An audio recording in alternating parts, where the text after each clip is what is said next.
Hello, everybody. Captain Marty Brill here on Wednesday, June the 19th. We're halfway through the week. A lot of stuff in the news. We got a Gold Star catch to tell you about in our fishing report today. I'll do that in just a moment. I'll be right back. Hi, I'm Captain Jay Cudworth of the Kokomo with Paradise Dolphin Cruises at Safe Harbor Marina in Wanchese. I want to invite you to take a ride out on the Roanoke Sound to see the majestic bottlenose dolphins up close. As a native, I'll be telling you stories from these waters as a boy growing up in Wanchese. Nature and history have combined to make this area unique, and I love sharing this special place with special people. So come on aboard with me and my crew and experience the real beauty of the Outer Banks. For more information, go online to ParadiseDolphinCruises.com. Again, this is Captain Jay. I look forward to seeing you soon. Locally owned and operated since 1971, Billy's Seafood has been providing the locals and visitors of the Outer Banks with some of the freshest seafood you'll find. Not too far off the beaten path down Collington Road in KDH, Billy's Seafood has become a landmark for those seeking top-notch seafood at affordable prices. Billy's Seafood also has beer, wine, grandma's tuna salad, and other groceries as well. To see more, go online to billyseafoodobx.com. Billy's Seafood, putting fresh seafood on your table for over 50 years. All right. We have noticed that fishing was good. There's a lot of things going on. We got a little lull in our local billfish tournaments, but not for long. Next week, we'll have the Hatteras Marlin Club tournament. Speaking of Hatteras, down there, the offshore fishing is varied and pretty good.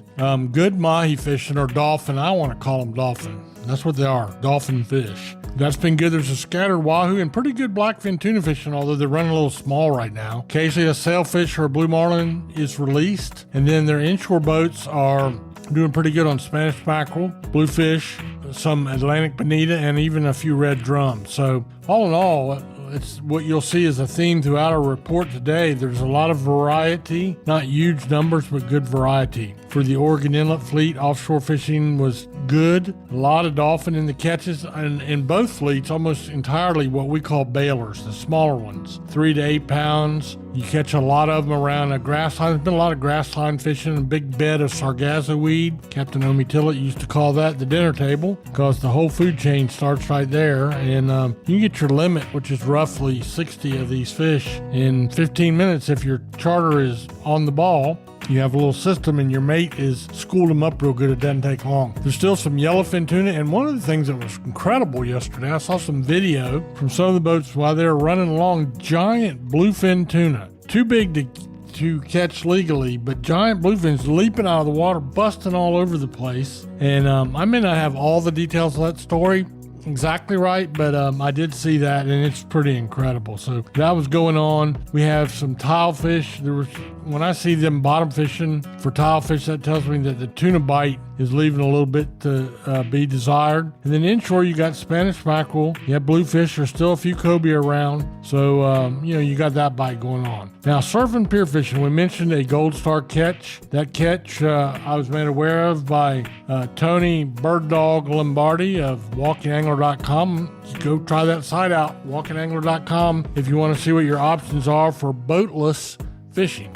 So the Gold Star catch on Jeanette's Pier, a catch and release of a really nice sized tarpon. Old time angler, been there a long time. George Craig hooked one. He's from Elizabeth City. Fought that fish for an hour and 30 minutes. And there's pictures on the Jeanette's website too. That pole was bent over double, but eventually they caught it and released it unharmed. Used a pier net, didn't drag it up onto the sand. They just got it and released it, and it swam away, which is good. 100 to 130 pounds. That's a really nice catch on the end of Jeanette's Pier. That happens maybe once a year, something like that. Also, everything else held about the same for the surf and the pier. There's a few trout, a few puppy drum, a few blues, scattered pompano, a couple Jack Crevalles. What am I forgetting here? Oh, a few maybe I didn't say it right. So a few sea mullets. So business as usual. Not a great bite right now. It's a little on the picky side. Remember, when it gets hot like this, you need to be fishing at daylight and at dark if you want your best luck. Now we're going to take a little break to hear from our sponsor, and I'll be right back.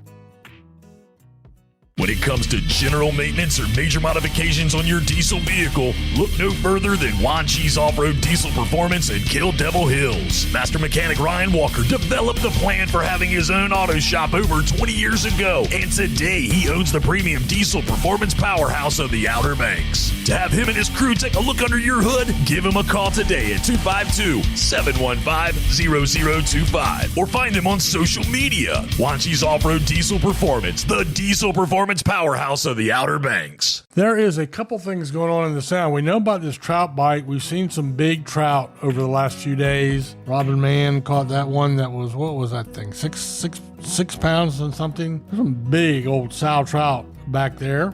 Most of that fishing is done by boat, but not all of it. A couple of my waders reported a little slower fishing over the last week, but the trout are out there. And then there's also drum, both puppy drum and still some big drum roaming around inside the inlets, back in the sound. I know Brian D. Hart has been working on those, so you got that going on. Bluefish, black drum, and sheephead are also alternate catches. If the trout bite is not on, you switch your gear just a little bit and maybe go try a little bit of fishing around structure, which would be good. Don't forget, one of the best fishing locations we have is a free one down there at the Old Bonner Bridge on the south side of Oregon Inlet. As I've been telling you, there's been some black drum and some sheephead around that structure. So that might be a place to go. Or go try any of our local piers. If you do, you don't have to have a fishing license. So you're covered by the blanket license on the pier. And even if you don't have tackle and weren't planning on going fishing, they can rent you tackle or they can sell you tackle at the same price you'd buy it at a big box store. Plus, you'll get the local knowledge, the best bait, and the same thing with our local tackle shops. They'll do everything they can to get you on a fish, and you can have something fresh to eat for dinner. So that's our fishing report for you on this midweek Wednesday. Working towards the Marlin Club tournament. I'm excited. I'll be down there. I'll be bringing you all the reports from there. Have a great day. Be safe. And remember, you're not going to catch them in the motel room.